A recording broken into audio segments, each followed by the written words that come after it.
não se pode servir a dois senhores. Jesus fala assim, ou Deus ou... O dinheiro. Interessante que Jesus colocou Deus ou o dinheiro. O dinheiro, né? Ou seja, existem outros pecados talvez tão maus, pior que o dinheiro? Talvez exista, ou seja, a traição, adultério, o sexo desregrado, né, desnorteado. Assim. Jesus não colocou isso. Jesus podia colocar outro defeito, outro pecado na mesma proporção, mas colocou o dinheiro.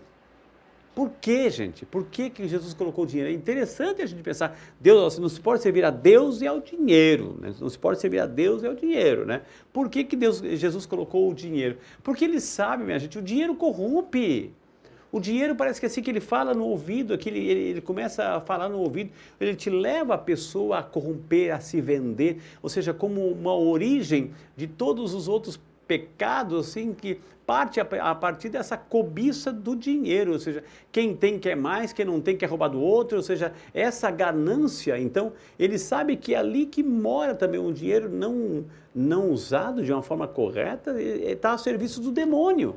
Então não se pode servir a Deus ou ao demônio, a Deus ou ao dinheiro, ou seja, porque o dinheiro pode estar a serviço do demônio. Quando você se apega demais, quando você cobiça demais, quando você vive em função disso, acorda de manhã, quer ganhar, não importa o outro, é insensível à realidade do outro, está passando fome, está passando necessidade, e daí, né?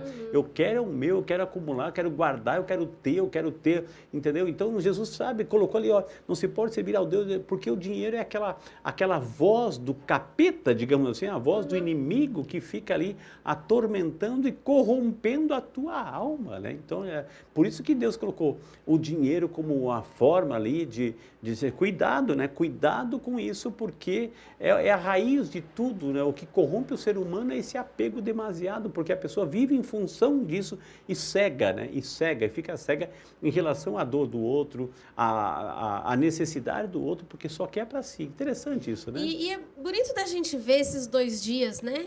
As atitudes de Maria e as atitudes de Judas, né?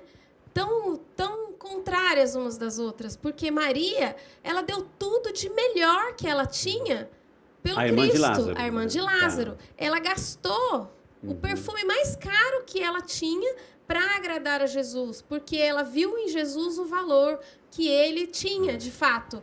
E ela não se importou com nada do que ela tinha. Aqueles 20, 22 mil reais na linguagem de ela hoje, era para ela era pouco. nada. Exato. Diante da grandiosidade, da presença de Jesus ali. Se né? ela tivesse mais, ela daria mais.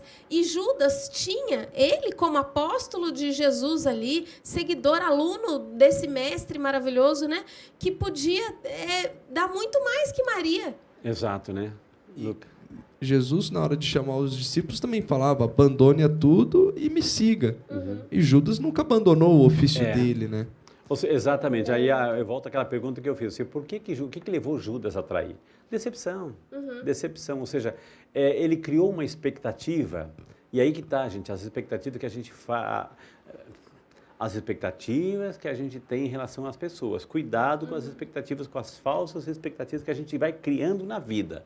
As falsas expectativas que a gente cria na vida. Ou seja, Judas, poxa, ele já tinha visto, né? Quando ele foi escolhido, certamente, ele já ficou sabendo que Jesus multiplicava pão, que Jesus fazia milagre, que Jesus curava pessoas, que Jesus assim, fazia o que quisesse, né? Dos milagres, assim, ele viu, Judas viu, né?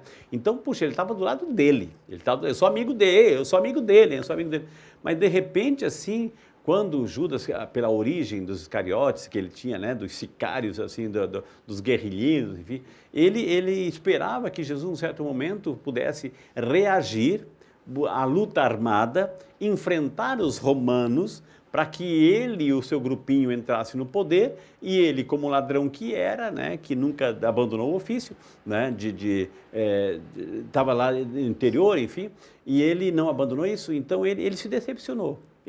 Porque Jesus não fez nada disso.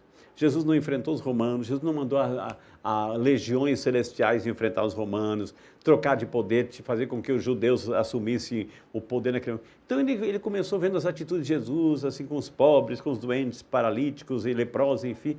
Aquilo começou, poxa, eu estou entregando a minha vida nisso, né? Esse cidadão vai morrer. esse cidadão vai morrer, pelo jeito que ele está fazendo, a perseguição que está vindo para cima dele, ele vai morrer. Deixa eu me garantir. Deixa eu me garantir. Muitas vezes a gente faz isso também, né? Deixa eu me garantir. Já que Jesus vai morrer, deixa eu me garantir. Então, essa decepção ou criou falsas expectativas dentro dele e não teve a capacidade de ver a beleza de um reino acontecendo em Jesus, fez com que ele negociasse por 30 moedas de prata a traição dele.